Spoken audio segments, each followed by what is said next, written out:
is Frank Dorrel. Frank published and distributes Addicted to War, Why the U.S. Can't Kick Militarism by Joel Andrews. This anti-war comic book is a history of U.S. wars and militarism and has become one of the most popular books in the peace movement. Frank put together the film, What I've Learned About U.S. Foreign Policy, the War Against the Third World, which has been seen by millions of people since 2000. Frank is a member of the Veterans for Peace. He helped to start the Arlington West Memorial in Santa Monica. Frank's a listener and a longtime supporter of KPFK 90.7 FM radio. His daily ATW news email list lets follow activists know when and where local anti-war and human rights events are happening. Frank is an associate producer of the film Paying the Price for Peace, the story of S. Brian Wilson and the peace movement, which should be finished in the spring of 2014. Ladies and gentlemen, Frank Dorrel. Hi everybody, can you hear me? I first want to thank the organizers of this event so much for doing this, to all of you. Thanks for inviting me and thanks for having this event. I want to thank all the activists tabling that in the back for being here and doing your work. I want to thank all of you who are sitting in the audience here today. Thank you for being here and being concerned. And I want to thank all the fellow speakers. I was moved by everybody, back to crying. Everybody, everything is so important. Sherry, what you said, we're all connected. Everybody said it. We're all connected. Every issue, we're all connected, and it is about love. And that's what I do. It makes some people think what I do is negative, but when I found out, when I discovered KPFK 90.7 FM radio 30 years ago, I never went to college. I was a driver. I had a job as a driver for USC. And I discovered this station by chance. I was in the military. I was there in the Air Force. But I didn't understand. I knew that I didn't want to shoot anybody or get shot at. That's why I enlisted in the Air Force instead of going to the Army or the Marines during the Vietnam War. But I didn't understand the United States' role in all this. And as I discovered KPFK and started learning about it, it's a sad story, but it's in the book, Addicted to War. How many people here have already read the book? Okay, thank you. And for all those who haven't read it, please come by the table after and get a copy. It's all over the country. It's in high schools and colleges, and it really tells a story about U.S. foreign policy. And it starts off with what Jim was talking about, the genocide of the Native Americans, the massacre of the Native Americans. That's the first thing in the book. And I'm sorry, I'm very emotional here.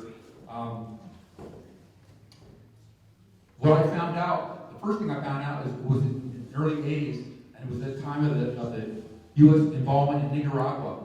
And Reagan and the government of this country was supporting the Contras, who were the former Somoza guard. Somoza was the dictator in Nicaragua. The United States supported the dictator, and the Sandinistas overthrew him and started instigating some changes in there for the people.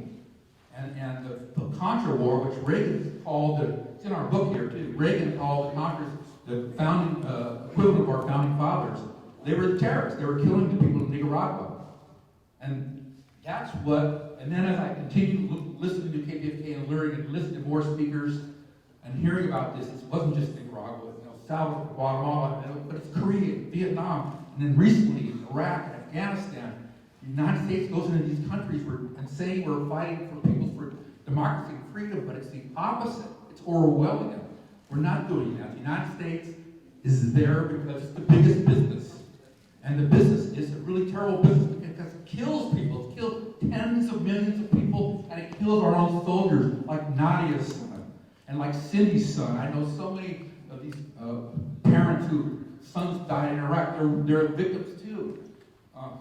So as I listened and learned about all this on KPFK for all those years, by the way, here's the bumper sticker. And they can tell these truths because they're listener sponsored and they aren't controlled by sponsors. I decided what could I do about this, and I was always getting all these tapes and trying to give everything to everybody. I decided if I could make my own video, I'd have something to give to people. And I finally did it. I procrastinated for years, but I finally put it together in 2000. what I learned about U.S. foreign policy, the first speaker on my video was Martin Luther King. And he was a great civil rights leader, but Martin Luther King also spoke out against the war in Vietnam. And most of us in the movement believe that's why they killed him, because he had millions of people listening to him. And my film also has on it John Stockwell and Bill Agee, the ex-CIA people who told the truth, came out and told the truth. Ramsey Clark, anybody here know who Ramsey Clark?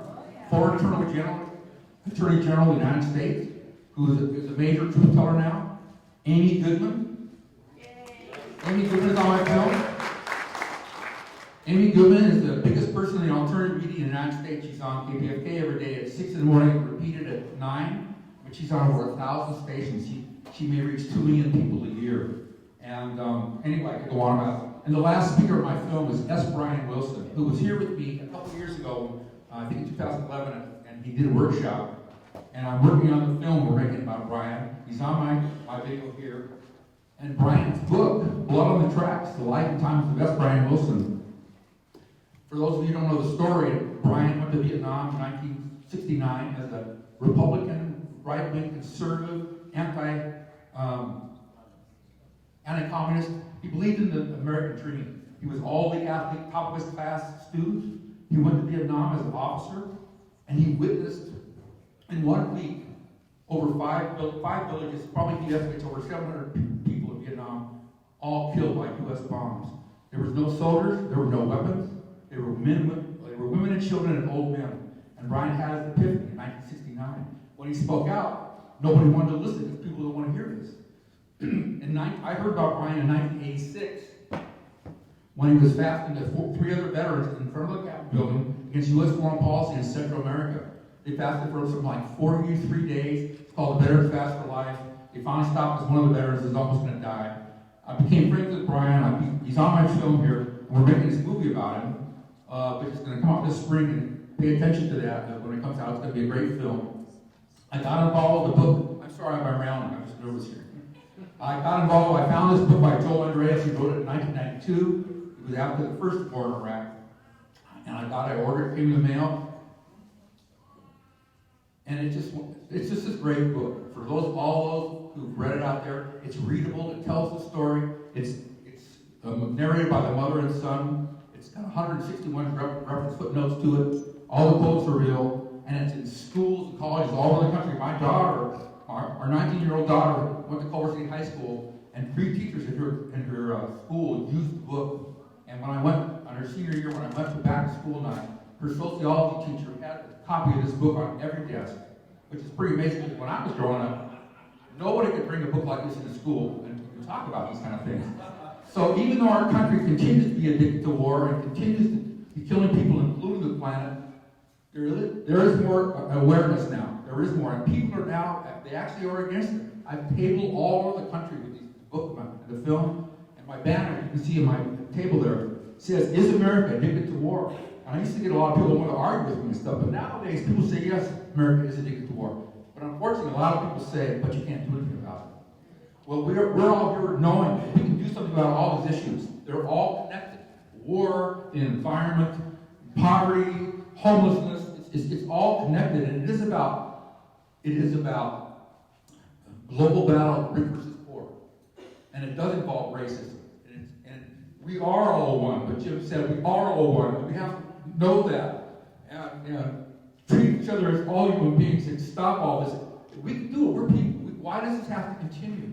The problem is that the people with all the money, they're the ones doing it. They own the war machine. They own the corporations. They own the oil. They own the cars. And they own the mainstream media. And the mainstream media will not tell us the truth. Luckily, there's alternative media, which I mentioned here, KPFK, and there's more information out there now. We're talking about it here. So that's what I've been doing all these years. Okay, thanks. It's just trying to educate people and give them the materials. I can't tell anyone what to do. I'm thrilled that anybody's doing anything on any issue. They're all so important. It's kind of overwhelming to think about everything that we have to deal with. But there's got to be hope. Sherry was saying about hope. And if we have hope, and if we're taking action, then we're doing something positive. There's hope for us. And it's just kind of hard sometimes getting our fellow friends and neighbors and family to join in. We should be having this in somewhere that can hold 10,000 people. But thank you all for being here today.